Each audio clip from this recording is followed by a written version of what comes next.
Hello friends, আমি আকাশ। আজকের আলোচনা কিন্তু সুপারস্টারতে তার আগামী সিনেমা টিক্কা। এই সিনেমা কিন্তু ফার্স্ট লুক পোস্টার আজকে বেরিয়ে গেছে। পোস্টারটি এক কথায় অনবদ্য মারাত্মক লেভেলের ছিল।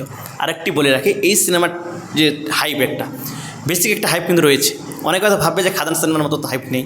খাদান সিনেমা একটা অন্য মাত্রা যোগ করে দিয়েছে, প্লাস অনেকদিন পর একটা কমার্শিয়াল সিনেমাতে সুপারস্টার দিয়ে ফিরছে, তার জন্য একটা বিশাল লেভেলের একটা হাইপ। আর কমার্শিয়াল সিনেমাতে হাইপটা বেশি থাকে। এটা psycho thriller cinema. Psycho thriller cinema যে ধরনের হাইপ থাকা দরকার সেরকমই রয়েছে, তার থেকে বেশিই রয়েছে। তবে ফার্স্ট লুক পোস্টারটি বেরিয়ে যাওয়ার পর ইতিমধ্যে সামাজিক মাধ্যমে একটা হাইপ বা একটা সোশ্যাল মিডিয়াতে একটা ঝড় কিন্তু বইছে। টেক্কা কিন্তু এই বছর দুর্গাপুজোর লিস্টে সবথেকে সেরা সিনেমা হবে এবং সবার লিস্টে কিন্তু এগিয়ে থাকবে টেক্কা। এটা এক কথায় ক্লিয়ার। তবে রুক্মিণীকে এখানে অন্যরকম একটা লাগছে।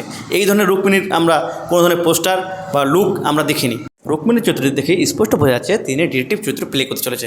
আপনারা জানেন রুক্মিণী কী ধরনের অভিনেত্রী, এটা আর আমাকে নতুন করে বলে দিতে হবে না। হাতে বন্দুক নিয়েছেন, চোখে চশমা পরেছেন এবং আগেকার যুগে যে কোটগুলো দেখা যেত সেরকম টাইপের একটা কোট তিনি পরিধান করেছেন এবং হেয়ার স্টাইলটি খুব লম্বা এবং বড় ধরনের স্টাইলিশভাবে তিনি রেখেছেন। এটা থেকে স্পষ্ট বোঝা যাচ্ছে তিনি কিন্তু দেবদাকে প্রতিপক্ষ হিসাবে কিন্তু তিনি এই সিনেমার মধ্যে দেখা যাবে, মানে দেবদাকে বিট করতে চলেছে। কিছুদিন আগে আপনারা দেখেছিলেন সুপারস্টার দেবের একটি ছবি ভাইরাল হয়েছিল, সেখানে কিন্তু স্পষ্ট বা ক্লিয়ার একটা বাচ্চা মেয়েকে নিয়ে তিনি কিন্তু পালাচ্ছিল। এই ছবিটি কিন্তু ভাইরাল হয়েছে বা সমাজের মধ্যে আপনারা দেখেছেন।